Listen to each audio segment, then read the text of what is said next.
Well, hello, everyone. Happy Tuesday and happy Thanksgiving almost. This is Karen Schoen with American Freedom Watch Radio, and we are brought to you live on repatriateradio.com. Please visit our websites, agenda21today.com, panhandlepatriots.com, americaismyname.com, and don't forget repatriatradio.com. This has been quite a week, folks. I spent a week almost in the Communist Republic of Washington, D.C. I have never seen anything like this in my life, speaking to the majority of our representatives and senators. It seems that they are on a space station someplace that is now called America, because they certainly do not represent anything in the country that I knew that America was. Today, I am so happy to have with me John Estabrooks. You are there, John. Are you on the land or are you on the rig? Oh, I'm on land. I'm fortunate to be on land. You're going to get to spend Thanksgiving home? Yes, ma'am. It's a great gift when when you rotate like I do, working 14 days on a rig and then 14 days off. A lot of times you don't get the holidays, and you give that and you sacrifice that, and it's great to be home and be with family and friends. It sure is, and I think that's what everybody should do, is take a deep breath and be with your family and friends, because, John, guess what? Our history is changing. Those evil Americans, they came to America because they wanted to pillage the Indians. And they brought disease, and they spread that all over this great country. Our history is changing as we are experiencing it, folks. And that, to me, is so sad. Well, the reality of it is, Karen, is that we cannot allow that. There's fact-based history, and that's what every American must have, a conversation based on what is fact-based history. I don't want to hear what a liberal spin doctor from the inside is going to tell an Indian tribe to divide the Native Americans from the rest of us as Americans, which is always and always will be their greatest tool, is division.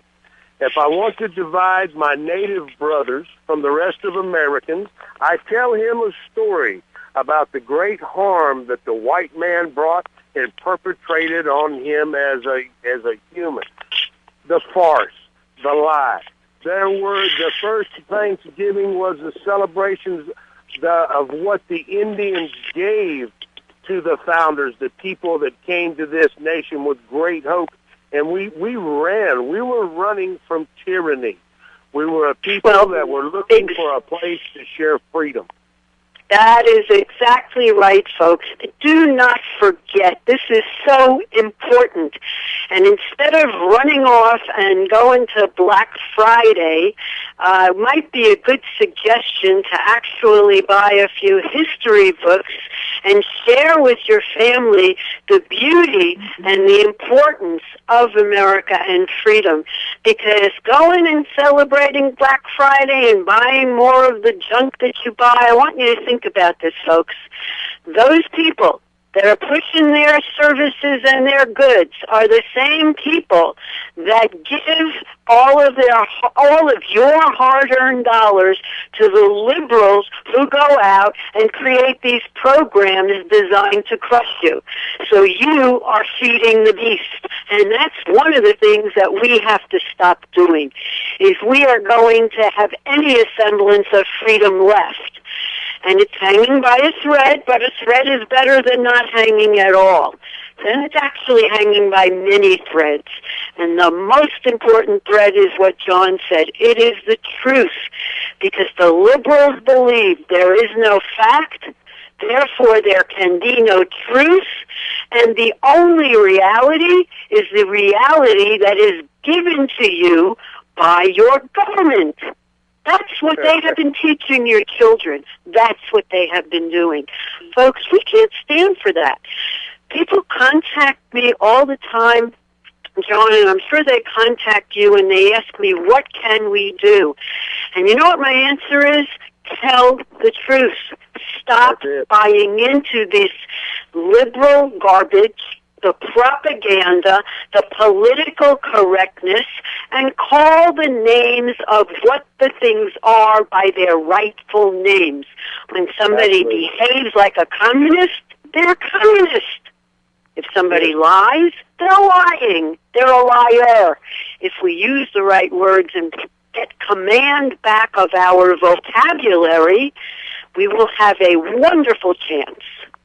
Yeah, and Karen, it rings so true to me because one of the great things that's happening now after the election, we're still, that's recent memory for everybody that went out and they performed their civic duty. And then they did it, and they were astounded when their candidate, if it was Mitt Romney, did not win. And the one thing that I told them, I said, well, and they come to me and they said, I thought that you said, no, I told you to vote, that it was necessary that we all turn out and we vote, that it was the greatest thing that we could do, and we had to do this together and everyone vote. But I didn't tell anyone how to vote or who to vote for, and I made no guarantees because 5 days prior to the election, because I was getting, hey, what do you think our chances are? Hey, what's it looking like? And I said, well, you have to know the truth. The truth is that no Marxist in history has ever relinquished power by an election. He's never given it up by an election. So I wasn't shocked. It's not shocking that Barack Obama is the president. It is shocking that as many people stayed home and they cried. It is shocking that the voter fraud continues and we allow it to continue. Those are shocking things. But the truth that Barack Obama was not unseated is nothing. I mean, I wish I could tell you I was shocked. I don't find it shocking. Well, John, as our history is erased, those are the things, those are the statistics that we should be looking at, folks. Not the statistics that come in from the media, because those are lies. What we should be looking at is the history of a Marxist reign in power. And listen to his words. What does he do? He goes overseas and plays footsie with the communists in Asia, because that's his next tackle. But he's calling America a democracy. So the shift now from the media is going to be to get you to believe that America is a democracy. And if you don't start telling your children and your grandchildren the way American government works, pretty soon you're going to believe, and they're going to believe, that America is a democracy. And we all know how bad that shows and how bad that turns out. So it's up to us. Fabulous book to read, The 5,000-Year Leap. Get it. Get it and give it as a Christmas present to your family, to your children. Get things that are worthwhile before you can't get them anymore. Because if Dirty Harry has his way, the government is going to be reading all of your emails. That's the latest one. And you're going to watch time after time again as our freedoms and liberties are eroded because we do not know and understand the Constitution. We don't know what we have. And when people don't know what they have, they don't mind if it's gone because they don't understand. Yeah, and Karen, it's important. You made a great and shared the great understanding of what is taking place. America is being told that it's a democracy. It's been our history for the last 30 years. Our leaders, even Republican representatives, senators, and congressmen refer to this form of government as a democracy. It is a lie. We are guaranteed by our Constitution, I guess it's the Fourth Amendment, that says we are guaranteed a Republican form of government. And there's a distinction, and I'm sure all our listeners are educated enough to understand that distinction. A Republican form of government was based by Mr. Jefferson. By design, he shared it with the other founding fathers and said, this is the form of government we must give the citizens. It totally hands power of their destiny to the hands of the citizens to control the tyranny that is government of any other form. That is exactly right. Democracy is another form.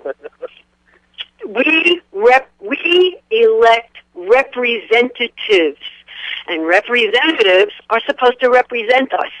And when they don't represent us, then they should be eliminated from office. That's the difference. In a democracy, you have a rule of a majority, and no dictator, as John so wisely said, was ever thrown out of office by an election, because when you have a rule of a majority, it's so easy to commit fraud.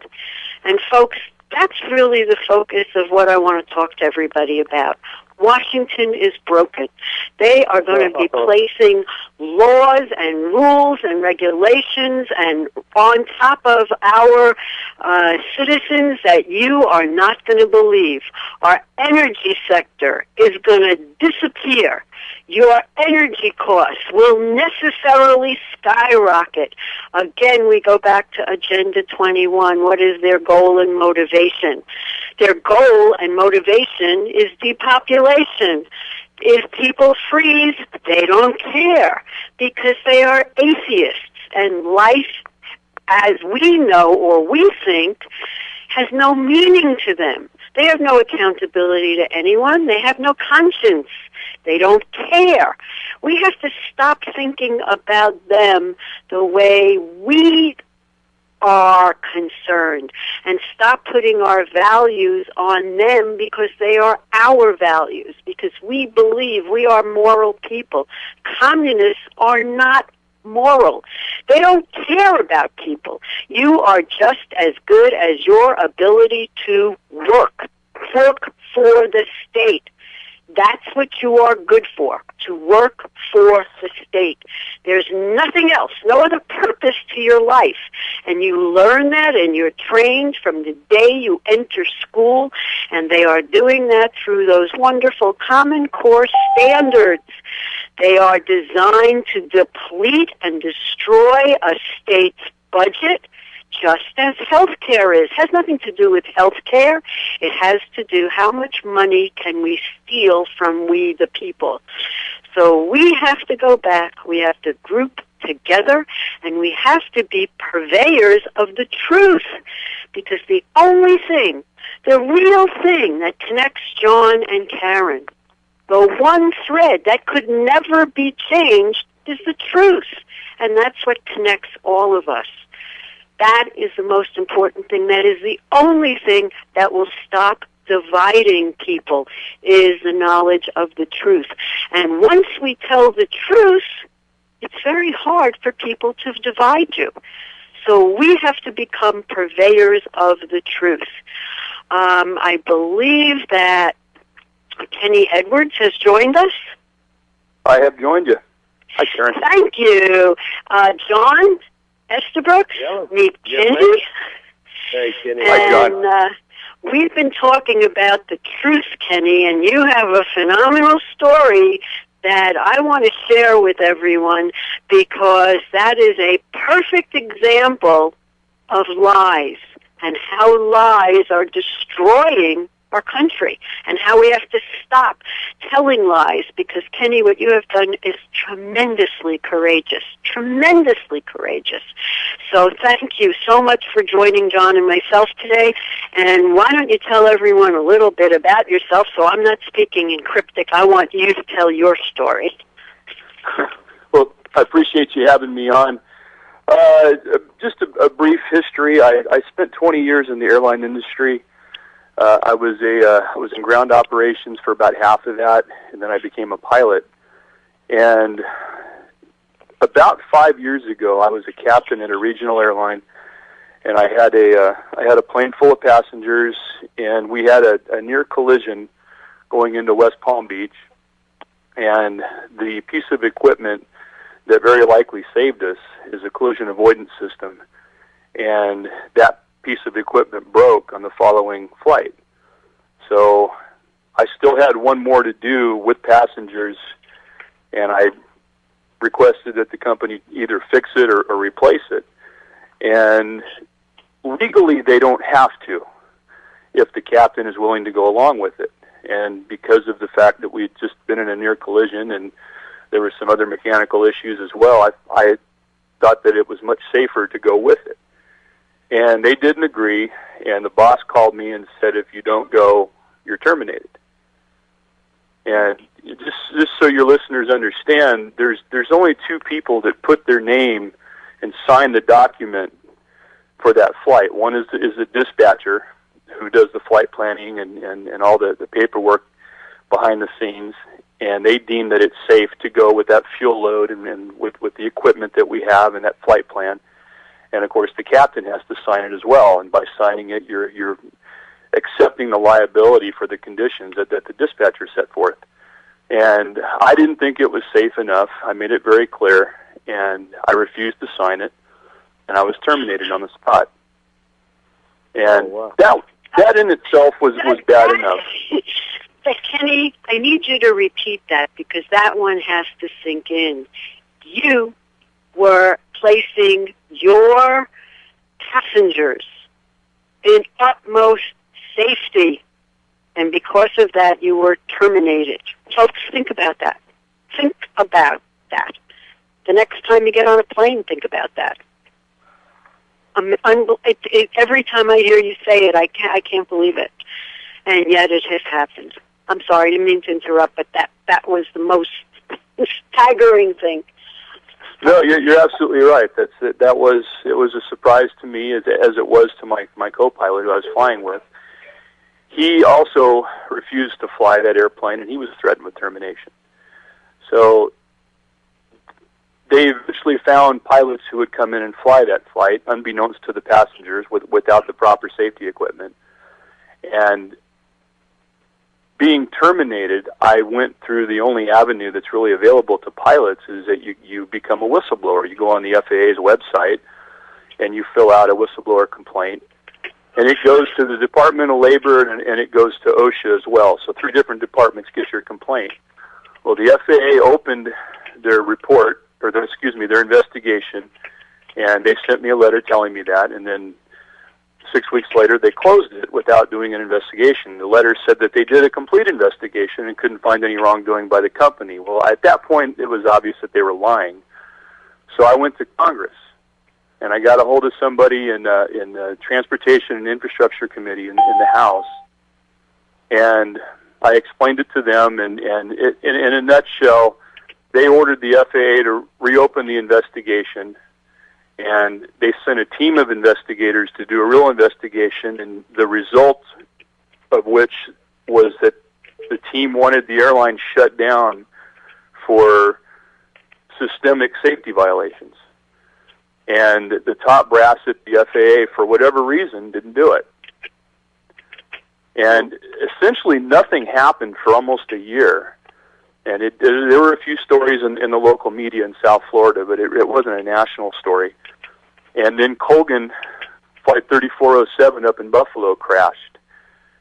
And once it was determined that the pilot was at fault, and that pilot had trained at the same airline that I had flown for, and then the media realized that the last 2 plane crashes before that had been pilots that trained at the same airline, suddenly the national media was interested in the story. And so let's just go back a little bit, and so that sinks in with everybody. You were fired. You reported the fact that your plane was not safe, that your passenger's life would be in jeopardy, and you were fired. And then you went to Congress, and nothing happened. Well, I went to the FAA and nothing happened. They did a sham investigation. I went to Congress, and to their credit, they ordered the FAA to reopen the investigation, and the team found a lot more than I had told them about. and their determination was to shut the airline down for safety violations. The upper brass at the FAA refused to do it. Now, I don't know who and I don't know why, but all I know is that they refused to do it. And that's when it essentially got covered up. So a year later was when the media became interested after the crash of Colgan 3407, and suddenly it was topical. It was a hot story with regional airline pilots, being forced to fly long hours. It was the same thing that I had put into my report. Well, my report, ironically, when the NTSB, who does the crash investigations, when they did their investigation, the same day they started with the public hearings, the FAA announced a $1.3 million fine against my airline, and they used my report as the reasoning for it. And at the time, it was the largest fine ever for a regional airline. So essentially, they were shamed into taking action because they obviously had no interest in taking action for the year prior until the accident happened. And it was traceable to an extent back to the airline that I flew for. And because of that, they essentially, their hands were forced, and they announced the $1.3 million fine. But it's still, I guess I go back to, in listening to the story, the thing that becomes true, and you have this knowledge, and you're sharing it with everyone that's listening, is that there's some complicity between the FAA and the airlines. That's exactly what it was.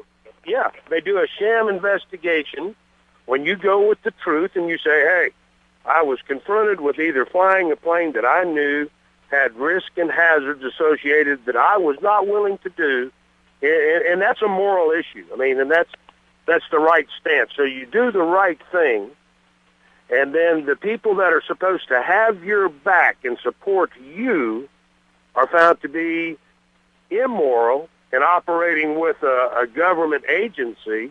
This government agency then says, oh, well, I'm in bed with the corporation. That's what it is, and we can't hide that. We can't run from that because I see it happening in the energy sector that I work for. It's happening in our industry. When we just had last week in New Orleans, a couple of guys that were involved on the rig, the Deepwater Horizon, when it blew up and it burned and 11 men perished and died. Well, when we look at who's going to be prosecuted, well, it's the two leaders on the rig for BP, but no one's saying anything about the leaders for the government agency that was over those two guys that had to sign a waiver to allow those guys to continue to operate, and it's being all swept away until the next catastrophe. And that's a shame, because if they do the proper job with your investigation, if they go forward then and they hold the airlines accountable and they make the airlines stand accountable, perhaps the next accident and the death of anyone doesn't have to take place. But we see it all the time.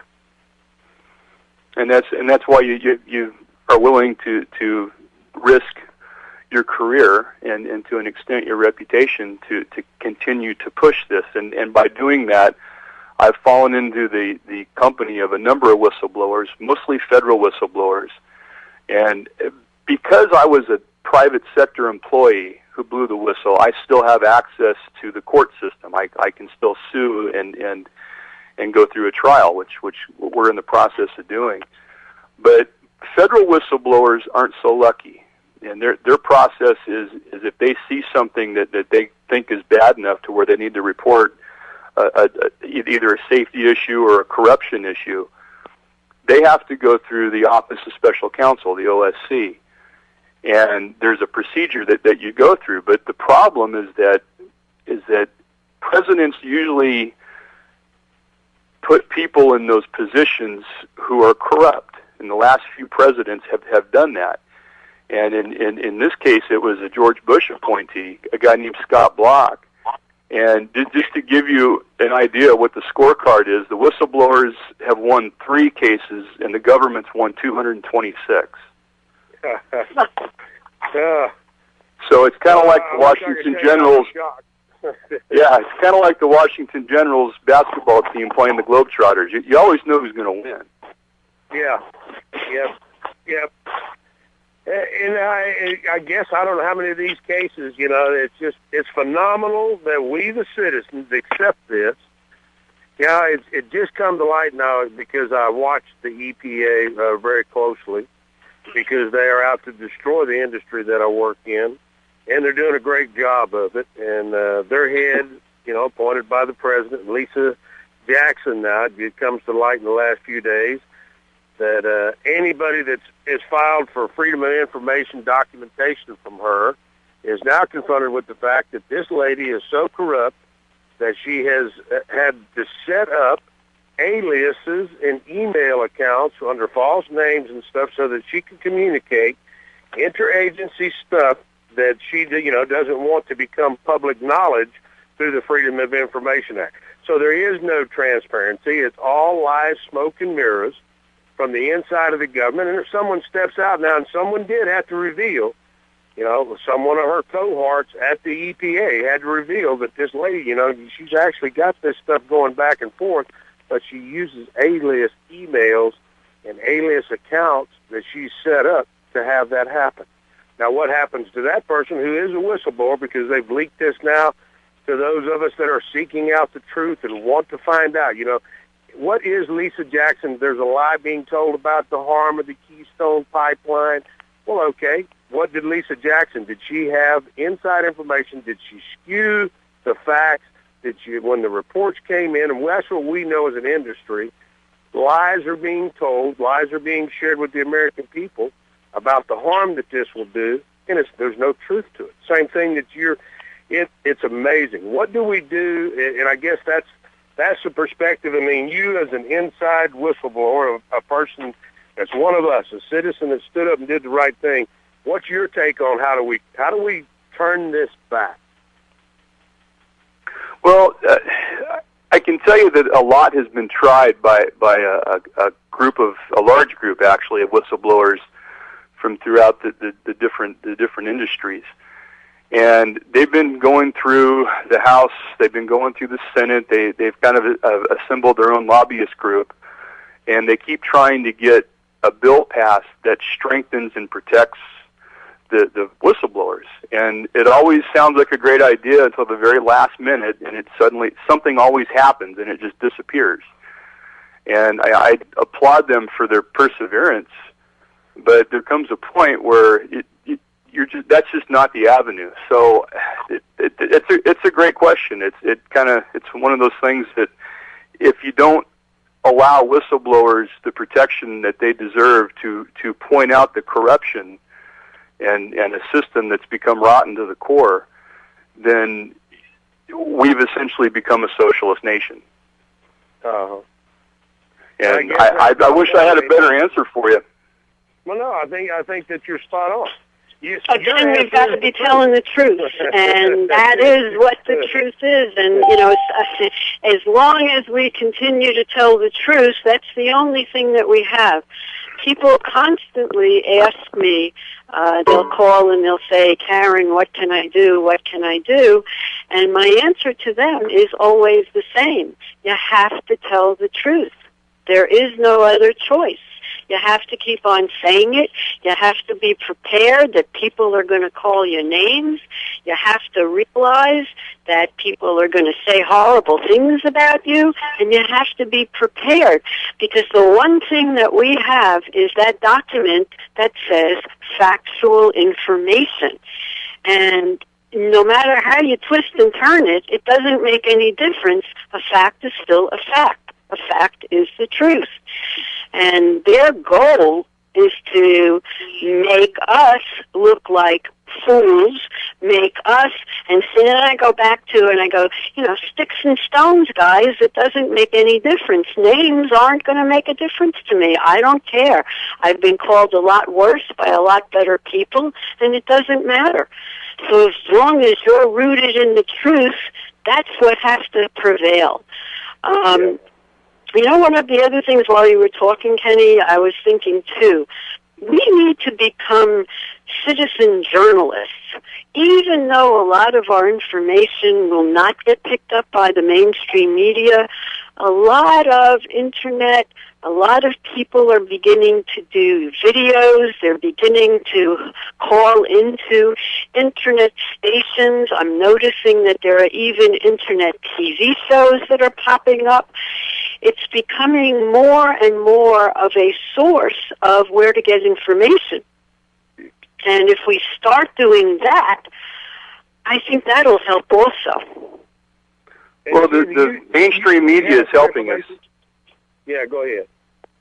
Excuse me. Yeah, the mainstream media is certainly helping us because the more they lie and the more obvious it becomes that they have their side that they've chosen, which obviously is the left, then I think more people that are searching for real news and for honesty are going to turn to alternative media and news sources because we all know that news is entertainment masquerading as news. Right. There's a lot of money to be made in that industry, and that left versus right paradigm. You have the potential to make a ton of money, and well, that's what they're doing. And that's what they're doing. It's not potential. They're carrying it out. That's their mission. That's their goal. And now we know that that's the truth, and you're very well keenly aware of it. You're living the truth. Well, why don't you share with us and your listeners how could we help you to share your truth? What is it that we as citizens, as Americans, how can we stand with you and give us some kind of way, a gateway to reach you, to communicate with you, and to assist you? Well, the best way is to contact your congressman, your senator, demand that there be a much stronger law written to protect whistleblowers. Because right now, as far as the federal whistleblowers are concerned, they won't speak out.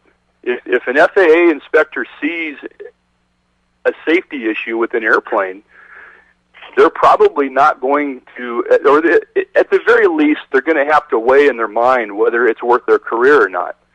And there are way too many of them that choose to just keep their mouth shut because they know that the deck's stacked against them, that whatever evidence that they provide is probably going to be destroyed or lost or mysteriously disappear.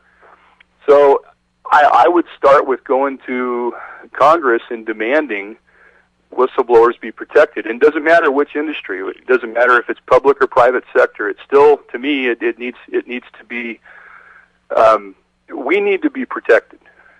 We need to have the ability to anonymously step forward and report things. And there's obviously there's going to be whistleblowers who are dishonest and who embellish and who want attention, and weed those people out. Get rid of them. But there's still a large percentage of whistleblowers who are trying to tell the truth, and they're being shot down. So start with Congress. That leads to another thing, folks. When you go and you talk to your congressman, do not go to his office or her office and yell at them, because that puts you in a different light. Liberals, progressives, they work on emotion. To them, there is no reality. There is no truth. If you're going to a meeting, regardless of what it is, and you want to have something done, the best way to do that is what they do. Become their friend. Develop a relationship. When you develop a relationship and you become their friend, they are more apt to listen to you. I never put my congressman above me. I make him my equal. I call him by his first name. I am always polite, but I don't put him above me. That's also very important. They're not better than you. They're not worse than you. They're equal to you. We are all equal. And they are there to do a job that you are asking them to do. Now, think of yourself as a boss. Do you get more from someone by yelling at them? Or do you get more from someone by being in command, being firm, and exposing the truth? So sometimes we get so bent out of shape because we know what we're saying is so true, we want everyone to see it, that we forget. Very important. So before you go in and talk to them, take a deep breath, relax, know you have the truth on your side, and talk to them as an equal. And Karen, we also, everyone needs to become keenly aware, too, that when you go in to see your representatives, a senator or a congressman, that many times you're not going to get a face-to-face with them right off the bat, that you will meet a staff person. And those staff people are the power. They are really great folks to get to know and build a rapport with. That has to be without the shouting and the screaming. Listen, we didn't get here overnight. It's going to take a lot of truth. It's going to take people standing up on moral principles and being willing to go in, swallow your pride if something's been done to you, and stand in firmness and truth and state what's so for you. But be willing to work with the staff people also. Build a relationship so that when it is possible to get that one-on-one, you can get it. So that the next issue that comes forward, you'll have I can't speak with Congressman today, but I know I can get a hold of staffer and share with the staffer your concerns and trust that they'll get to the Congressman. Verify, back up when you do. That's our jobs. I mean, these folks have been trusted with our. I mean, we gave them the power, and now we've got a corrupt power base. And it's our corruption as citizens, We have half of our nation is willing to accept this role of government as being all-knowing and having all power over us, and then the other half of us are saying, no, that's not what we see as the truth of where America's supposed to be. So, but the relationship with your congressman, also build a relationship with those staffers. Know what district you're in. Know what state district you're in for House, for Senate. Know what federal district you're in. Have the names and the phone numbers and the email addresses of each of your representatives in your phone and in your computer. That's the one thing that I can never understand is you talk to citizens who want change, but they have no concept of what district they're in. Right. You have to crawl before you can walk. That's right. And I mean, and it's sad even on their local level, huh? I mean, you would think, well, golly, that guy's your neighbor. You voted for the school board guy. You don't know who he is? Exactly. And also, you know what else, too, folks? Don't go there and demand. Go there and question. Ask some questions. Absolutely. Your question can come right back to where you want it to be, but it's much easier to say why or how. I don't understand. What was your decision? Why did you do that? Then let them give you the answer, and then tell them, well, if you would have done it this way, do you think it might have come out better? Or did you realize when you did that you didn't protect this? Because if you're going to be confrontational when you go someplace, you're going to get no place. And another thing I noticed, too, was answer their blogs. Answer their Facebook pages. When they do something good, say thank you. When they do something bad, say, gee, I would have done it this way. But if you develop that kind of relationship, a lot of times, they're one congressman, they have many cases, hundreds of thousands of people that they represent. You want to stand out above them. You want them to know that when you walk in a room, they're going to come over to you and say, hi, Karen, how are you? And they may not know everybody's name, but you want them to know your name.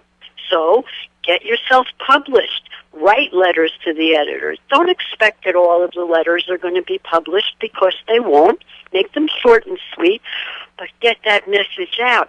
And if you have a group of people and you continually write a group of people on the same subject, you know what? It's hard for the media even to come up with a different kind of message because, again, they're looking at numbers also. Everything is a numbers game because every number equates to money, and that's all they care about.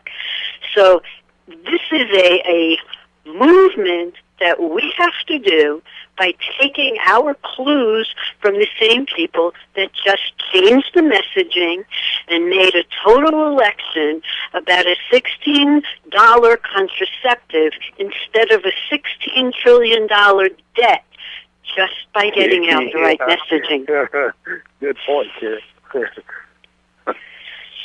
So, Ken, what are you now doing? And how, again, whistleblower law, that is a really great thing. Is there some place that people can go to get involved?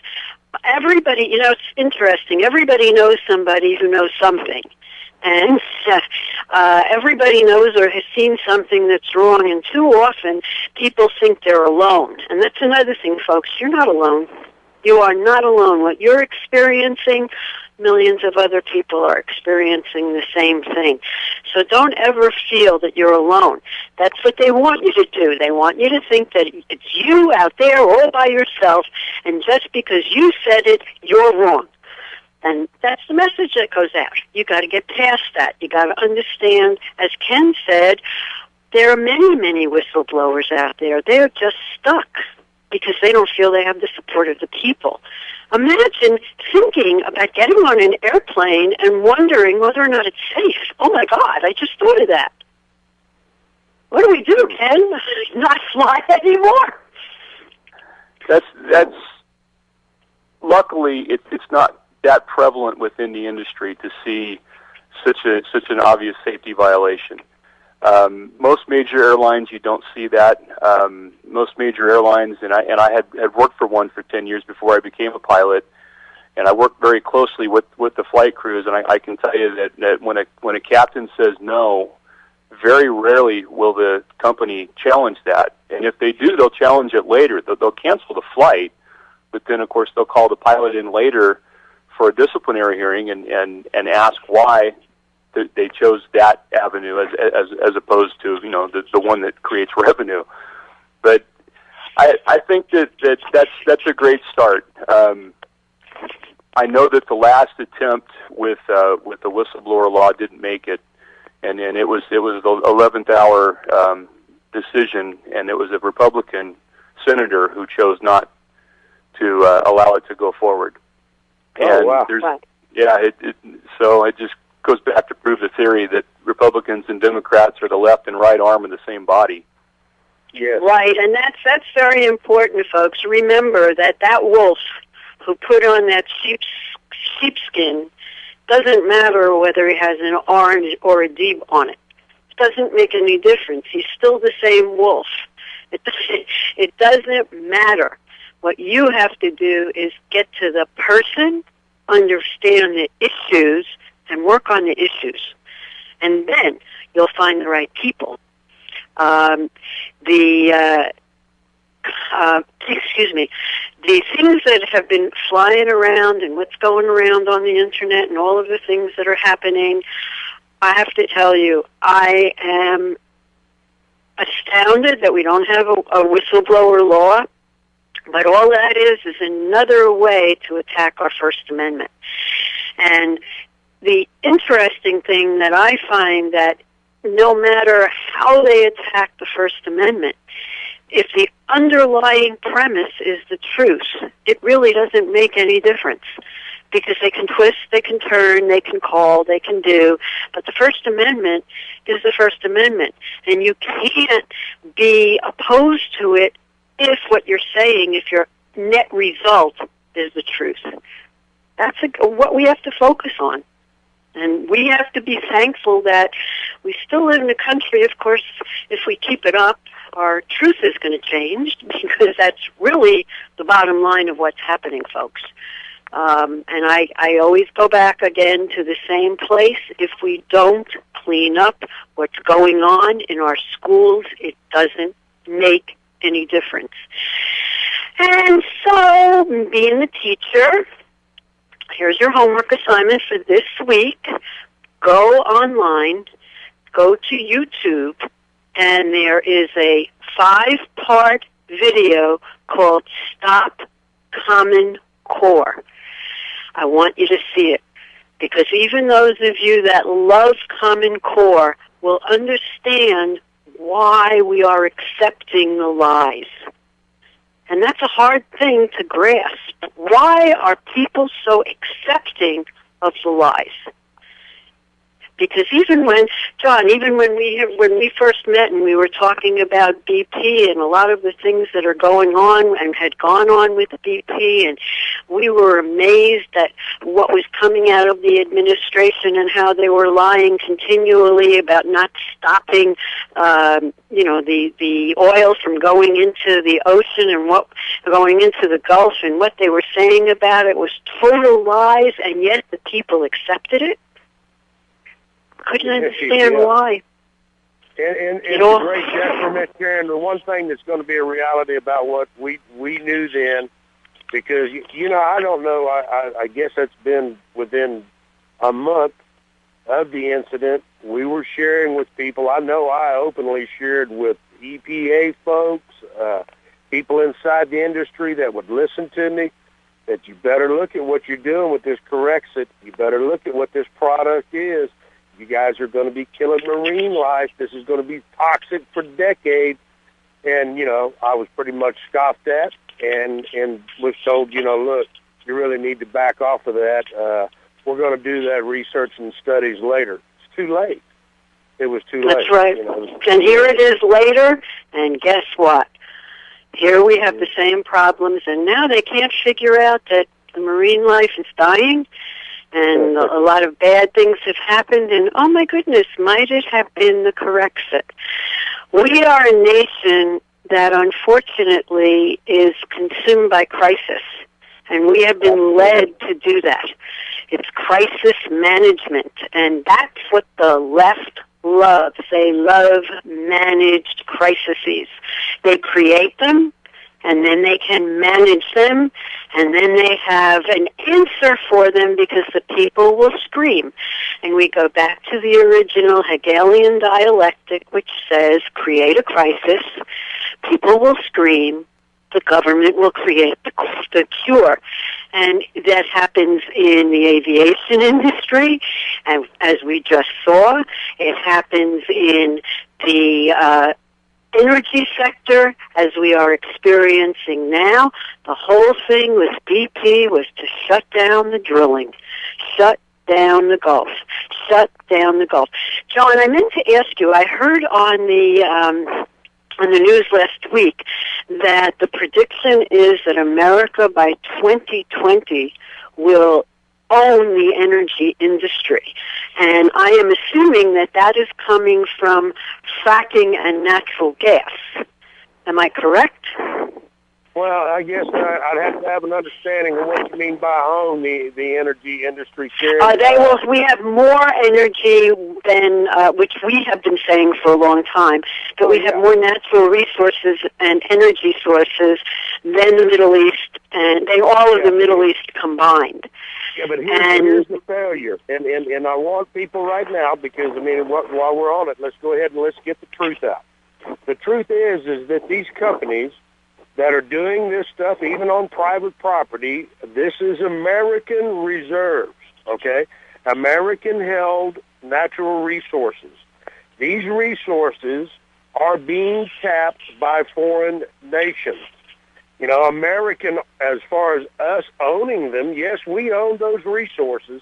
This is our land, this is our home, and we can have total energy independence, and it doesn't take 20 years. It would take about 10 years if we had a solid effort, and we could make ourselves energy independent, but we will be doing it and feeding foreigners our resources. That's what's happening right now. When the president spews, and he says it very gladly, we're producing and exporting more natural resources than we've ever exported. Yes, he's telling the truth. We are. Why?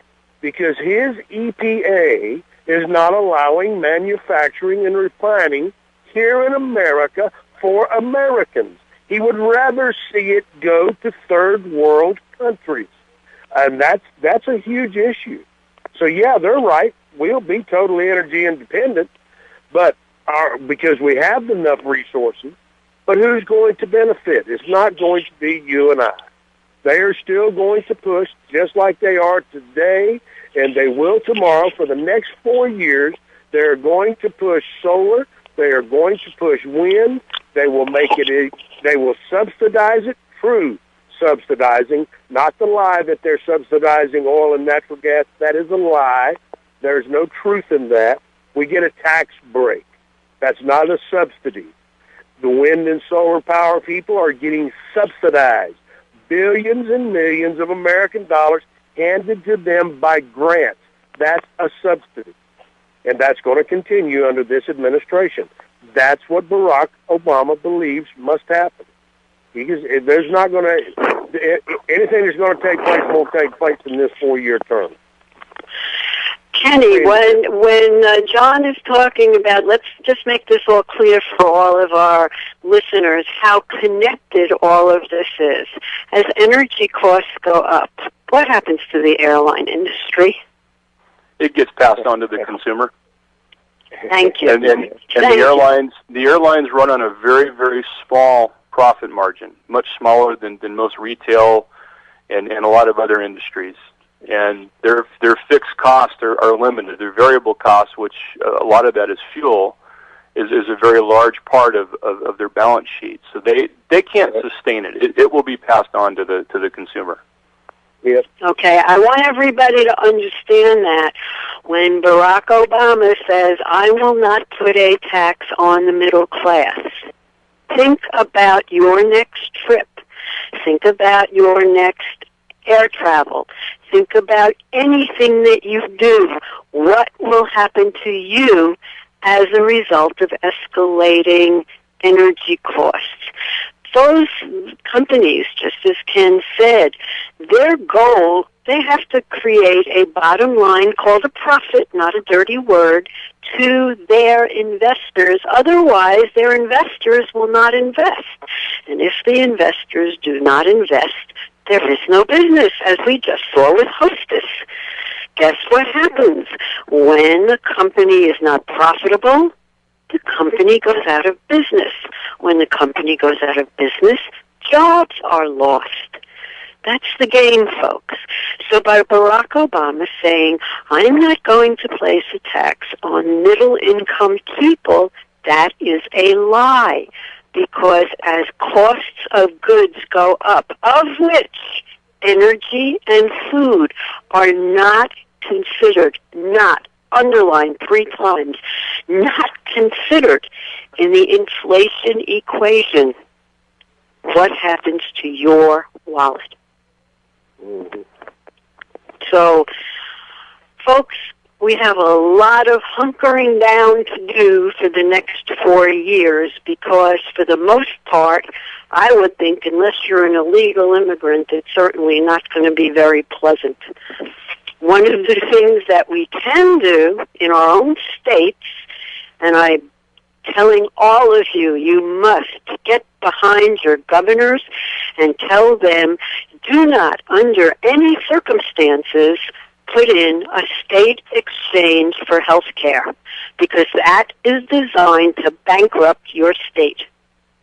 It is not designed to create health care. It is designed to bankrupt the state, because the state will not be able to absorb those high costs. Just as with every other policy that is unproven, that our wonderful legislators never read the bill, so they have no idea what is in it, is doing to the country, they, remember what I said, do not care. To them, you are only as good as how you can work for the state. And when you stop working, you are irrelevant. So they don't care. Hard thing to swallow, hard thing to understand, but it happens to be the truth. And those of you that have not read The Road to Serfdom, I suggest you do, because it's very, very important for you to understand. You got to understand your enemy. You got to put your head in their head, not the other way around. They do not think like you. They do not act like you. They do not have compassion like you. Their sole goal and purpose is to use you. And they do so if we let them. And we let them by not speaking the truth. So we have come full circle. What's the most important thing about taking our country back is telling the truth. stopping political correctness, talking about politics and religion at home where it's important, remaining a family with your family, because communists have no regard for family. They don't like God. Watch, you'll see, I'll bet, John, there is going to be more and more and more communities that because one person doesn't want to see a nativity scene, those will be taken down as well. Don't let that happen. It just happens time and time, every holiday season, Karen. We continue to see that attack, and it's ludicrous. But, the willing people that allow it, that's where we have to become citizens that stand up like this brave man did for people's safety, had people's lives in his hands. He stand up, he took a stance. Do the same thing in your community. When you see an outrageous attack, say, no, I won't accept this any longer. Join with your neighbors, with your friends and family. Stand and take moral stands on the truth. And hey, the truth will set you free. And it is. That is it. Absolute, yeah, that's it. So stand together. That's the bottom line. If they attack your beliefs, to understand, if you have a moral compass, if it's against your core principle, and you're going to feel it. We feel it inside our bodies. We know this is just not right. I can't allow myself to do this. A very wise man, if we remember back to Martin Luther King, used 3 very famous words. 4, I will not comply. Remember that. Yes. I will not comply. If it's not true, I won't do it. Yes. So, gentlemen, thank you so much for joining with us today. I appreciate Kenny. It is amazing to speak to someone as courageous. If anyone wants to get a hold of you, they can send me an email at info@agenda21today.com. I appreciate everything that you're doing. Get a hold of Kenny. It's so important, folks. We cannot let the people that speak the truth be kicked under the bus. It can't happen, not in America. Not while we still have the opportunity to not let that happen. John, thanks for all you do, Karen. Thank you. John, thank you, Karen. Have a wonderful Thanksgiving for you and the family. To all of our listeners, have an incredible Thanksgiving. Take the time to give thanks. To give thanks that you still have a family. To give thanks that God is with you. To be moral. To give thanks that you live in America. To give thanks that you can, underline 3 times, work to take our country back if you are dedicated to telling the truth. And remember, I will not comply. I will not comply. Go read the story about Martin Luther King, a brave man who stood out and made remarkable history. Folks, you are listening to American Freedom Watch Radio. We are brought to you live on repatriatradio.com. Please visit our website, agenda21today.com, repatriatradio.com, panhandlepatriots.com, and americaismyname.org. I wish all of you a very happy and healthy Thanksgiving, and remember, victory is our only option. Thank you all. We all want to change your head.